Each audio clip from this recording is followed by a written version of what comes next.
అజేయమైన అహంకారం, దాని మట్టుబెట్టడానికి ఏకంగా విశ్వమంతా ఏకమైన ఒక అద్భుతమైన ఘట్టం. ఈనాటి మన విశ్లేషణలో త్రిపురాంతకుని కథ గురించి మాట్లాడుకుందాం. ఇది కేవలం ఏదో ఒక పౌరాణిక గాథ మాత్రమే కాదండి. అనంతమైన శక్తులు, మితిమీరిన గర్వం, అంతిమ వినాశనం చుట్టూ తిరిగే కళ్లకు కట్టే ఒక అద్భుత దృశ్యకావ్యంలాంటిది. అసలు ఆ ఉగ్రరూపం ఎలా ఉంటుంది, ధర్మాన్ని నిలబెట్టడానికి విశ్వం మొత్తం ఎలా కదిలింది అనేది ఈ వివరణలో డీటెయిల్గా చూద్దాం. 3. అవును, ఈ కథ మొత్తం ఈ ఒక్క అంకె చుట్టూనే తిరుగుతుంది. ఎందుకంటే తారకాసురుడికి 3 కొడుకులు: తారకాక్షుడు, కమలాక్షుడు, విద్యున్మాలి. వీళ్ళు చేసిన ఘోరమైన తపస్సుకు బహుమతిగా 3 ఎగిరే నగరాలు దొరికాయి. ఒక్కసారి ఊహించండి, అంతరిక్షంలో తేలియాడే నగరాలు. ఒకటేమో అచ్చంగా బంగారంతో, ఇంకోటి వెండితో, మూడోదేమో ఇనుముతో చేసిన భారీ ఆకాశ హర్మ్యాలన్నమాట.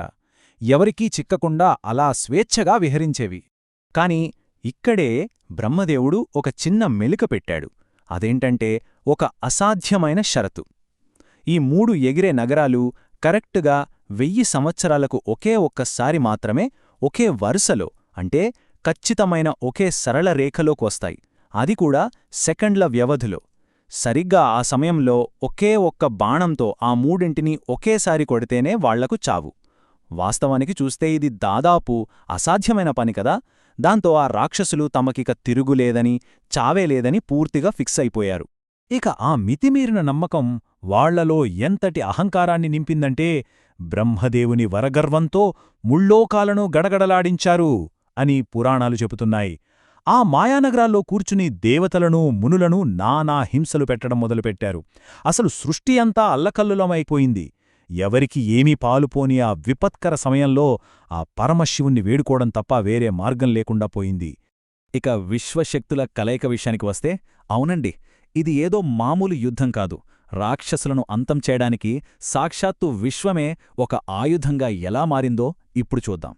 శివయ్య యుద్ధానికి సిద్ధమవుతుంటే ఆ సన్నాహాలు ఎలా ఉన్నాయో తెలుసా? మతిపోవాల్సిందే. భూమి మొత్తంగా ఒక రథంగా మారిపోయింది. సూర్యచంద్రులేమో ఆ రథానికి చక్రాలయ్యారు. స్వయంగా బ్రహ్మదేవుడే దానికి సారథి. 4 వేదాలు గుర్రాలుగా, మేరుపర్వతం ఒక మహాధనుస్సుగా, అంటే ఒక పెద్ద విల్ గా మారిపోతే, ఆఖరికి శ్రీమహావిష్ణువే ఆ శివుడి చేతిలో శక్తివంతమైన బాణంగా మారాడు. కొంచెం ఊహించండి, అధర్మాన్ని అణచడానికి విశ్వమంతా ఇలా ఒకేచోట ఏకమవ్వడం నిజంగా రోమాంచితంగా ఉందిగదూ. సరే, మహారథం సిద్ధమైంది, ఆయుధాలు సిద్ధం. కాని సమయం రాలేదు. ఆ 3 నగరాలు అంతరిక్షంలో ఒకే రేఖపైకి రావడానికి ఏకంగా 1000 సంవత్సరాలు వేచి చూడాల్సొచ్చింది. ఆ 1000 ఏళ్ల సుదీర్ఘ నిరీక్షణ అంతా ఆ ఒక్క అత్యంత అరుదైన సెకను కోసమే. సృష్టి అంతా అలా ఊపిరి బిగబట్టి చూస్తూ ఉండిపోయింది.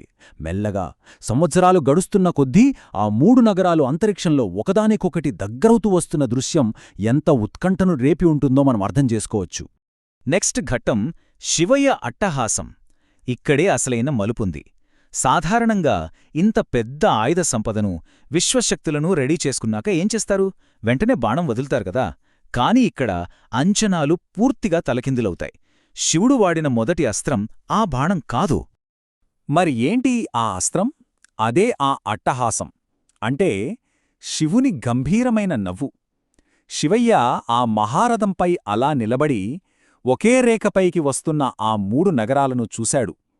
వాళ్ల చావు వాళ్ల ముంగిట ఉన్నా ఆ రాక్షసుల ముఖాల్లో ఏమాత్రం తగ్గని ఆ అజ్ఞానాన్ని, గుడ్డి అహంకారాన్ని చూసి ఒక్కసారి గంభీరంగా, బ్రహ్మాండం బద్దలయ్యేలా నవ్వాడు. ఆ నవ్వు ఎలాంటిదంటే ఆకాశాన్ని సైతం దహించివేసిన విశ్వవ్యాప్తమైన నవ్వు అది. ఆ నవ్వు వల్లే ఏం జరిగిందో తెలుసా? ఆ ఒక్క నవ్వు నుండి పుట్టిన భయంకరమైన అగ్నిజ్వాలలకే ఆ అజేయమైన బంగారం, వెండి, ఇనుప కోటలు క్షణాల్లో కాలి బూడిదయ్యాయి. ఆ తరువాతే ఆ విశ్వకార్యమును లాంఛనంగా పూర్తి చేయడానికి ఆ విష్ణురూపమైన బాణాన్ని శివుడు సంధించాడు.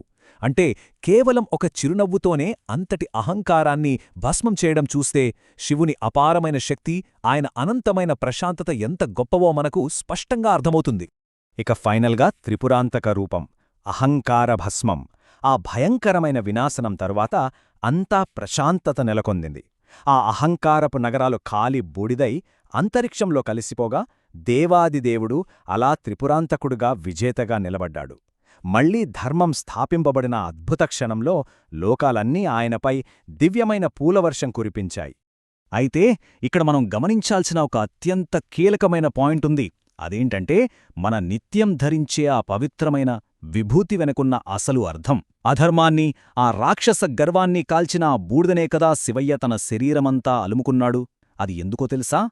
మన చుట్టూ ఎంత దృఢమైన కోటలు కొట్టుకున్నా, మనలో ఎంతటి ఎదురులేని అహంకారమున్నా అంతిమంగా అదంతా మట్టిలో కలిసిపోయి ఆ బూడిదవ్వాల్సిందే అని ఆ విభూతి మనకు పదే పదే గుర్తుచేస్తుంది.